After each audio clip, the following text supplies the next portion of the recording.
નમસ્કાર મિત્રો, સદભાવના વૃદ્ધાશ્રમ દ્વારા વવાયેલા વૃક્ષો અમારા ફેસબુક ફોલોવર ફાલ્ગુનીબેન વાઘેલા એમની કોમેન્ટ, એમનો સંદેશો આજે રજૂ કરીએ કે સહનશીલતાથી છલોછલ છે આ વિદ્વાન વૃક્ષો.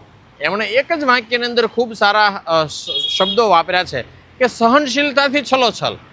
આ વૃક્ષો છલોછલ છે, સહનશીલતાની મૂર્તિ ગણાય. આ વૃક્ષો સહનશીલતાથી છલોછલ છે આ વિદ્વાન વૃક્ષો. વિદ્વાન શબ્દ વૃક્ષો માટે વાપર્યો એ મને ખૂબ ગમ્યો, કારણ કે આ વૃક્ષો ખૂબ વિદ્વાન છે. એમનું જે જ્ઞાન છે એ વૃક્ષો પાસેથી જે શીખવાનું છે એ ખૂબ જ અલભ્ય છે.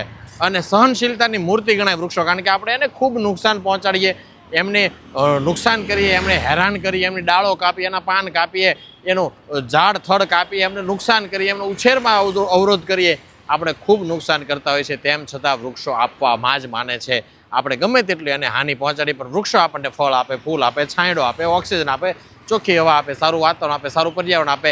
વૃક્ષો ખૂબ આપણે એને હાનિ પહોંચાડી, તેમ છતાં આપણને લાભ આપે છે. ત્યારે એ સહનશીલતાની મૂર્તિ છે. અમારે ફાલ્ગુનીબેન ચાવડા એમ કહેતા હોય કે ભાઈ એક વૃક્ષો, આ ફાલ્ગુનીબેનનો સંદેશો, એક લીટીનો સંદેશો આજે એમ કરીએ કે સહનશીલતાથી છલોછલ છે આ વિદ્વાન વૃક્ષો. વધુમાં વધુ આવા વિદ્વાન વૃક્ષો, સહનશીલતાની મૂર્તિરૂપ વૃક્ષોનું વાવેતર થાય એ જ અભ્યર્થના સદભાવના વૃદ્ધાશ્રમ રાજકોટ. આજનો સંદેશો ફાલ્ગુનીબેન વાઘેલા ચાવડા. ખૂબ ખૂબ આભાર, ધન્યવાદ.